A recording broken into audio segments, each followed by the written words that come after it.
இதை தாண்டி முக்கியமான விஷயம் அப்படின்னா நான் பகிரங்கமாக சொல்கிறேன், யாருக்கும் நான் பயப்படல, எதுவும் பண்ணல. என்னுடைய தலைவருக்கும் தளபதிக்காகவும் என் நண்பனுக்காகவும் தான் நான் இங்கே வந்திருக்கிறதே. தலைவர் விடுங்க, இந்த 2ஆம் கட்டமாக இருக்கிறவங்க ஏன் இவ்வளவு ஒரு அஜாக்கிரதையாக இருக்காங்கன்னு தான் என்னுடைய கேள்வி. அவங்க எல்லாருமே இந்த இடத்த பார்த்துருக்காங்க, இந்த இடத்த கொடுத்துருக்காங்க, இந்த இடத்த வந்து ஆய்வு செஞ்சுருக்காங்க, எல்லாம் பண்ணியிருக்காங்க. பட்டு நான் என்ன கேட்குறேன், இது இப்படி தான் இந்த டைமில் நடக்கணும். குறிப்பாக வந்து இந்த டைமில் நீங்கள் வந்தால் நல்லா இருக்கும்னு அந்த 2ஆம் கட்ட தலைவர் தான் வந்து தலைவர்கிட்ட சொல்லணும். அவருக்கு இன்சிஸ்ட் பண்ணி அதோட இம்பார்ட்டன்ஸை புரிய வைக்கணும்.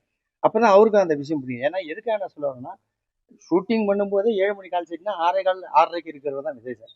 அப்படி இருக்கும்போது இது நீங்கள் புரிய வைக்கணும்ல. நீங்கள் தான் அது ஒரு ரீசன் தான். இதை நான் வந்து விஜய் சார் மேலே ப்ளேம் பண்ணவே மாட்டேன்.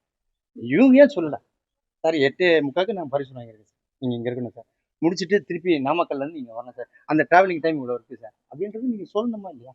கூடிய கூட்டம் எல்லாமே விஜயவர்களுக்காக கூடிய கூட்டம். இப்படி 10ஆம் பொதுவாக 2ஆம் கட்ட தலைவர்கள் மீது வந்து அதிருப்தியை வெளிப்படுத்துவது எந்த ஒரு சரியா இருக்கும்? இல்லை, நான் வந்து நீங்கள் சொல்றீங்க வந்துட்டு விஜய் சாருக்கு தான் சேர்ந்த கூட்டம், அது வேற யாருக்கும் இல்லை அந்த கூட்டம்.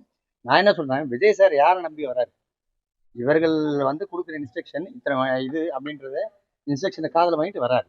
அப்படி இருக்கும்போது நீங்க வந்துட்டு அவர் வந்து விஜய் சார் வந்து இவங்களை நம்பி வர்றாரு, மக்கள் விஜய் சார் நம்பி வர்றாங்க, அதான் உண்மை. ஆனால் ஒரு ப்ராப்பரான இன்ஸ்ட்ரக்ஷன் யாருக்கு கொடுக்கணும்னு நான் கேட்குறேன் சார், வேற ஒண்ணுமே இல்லை. 2ஆம் கட்ட தலைவர்களுடைய செயல்பாடு அதிருப்தியில் இருக்கு.